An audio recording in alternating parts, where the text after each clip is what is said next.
¿Ya? ¿Usted ha tenido algún síntoma, alguna molestia? O sea que yo tengo ya hace un mes ya esos síntomas, tengo el pulmón, el decaimiento del cuerpo, a veces me da vómito, a veces me duele la cabeza, así. This COVID brigade in Quito has an important job: to meet residents, inquire about their symptoms, and determine whether they need to take a PCR test.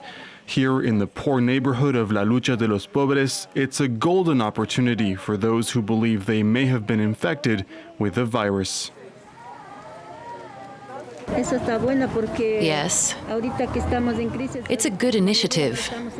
Many of us are out of work, which means we don't have the financial means to get tested. There's no money. I'm scared because I'm a senior citizen.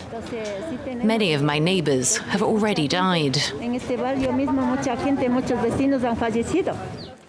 The tests are labeled and then sent to a lab. Patients will get the results within 72 hours.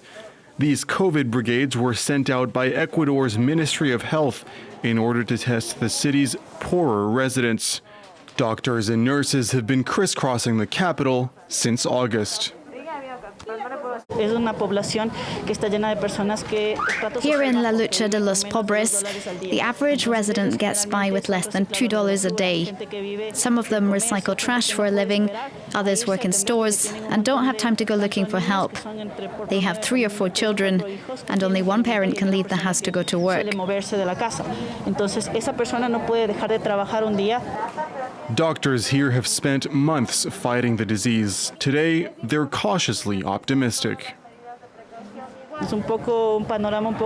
The future looks a little less dark. At first it was chaos here in Quito, but the number of severe cases has dropped. We're still seeing similar numbers when it comes to cases, but it seems we've transitioned from a more deadly virus to a virus which is maybe somewhat less serious. The good news on the health front was what prompted the government to lift the state of emergency on September 12th.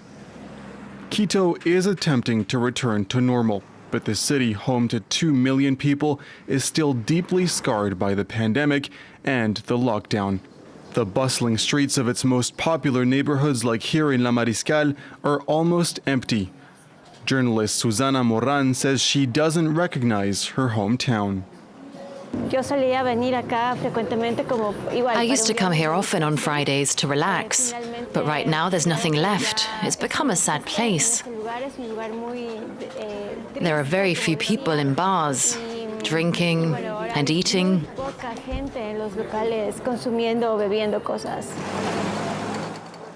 Across the city, everywhere you look, businesses have been forced to shut down. And the bars and restaurants which managed to weather the storm are having trouble seeing the light at the end of the tunnel. It's just terrible. We're losing money every month. So far I've lost $300,000. Other bars have lost even more than that.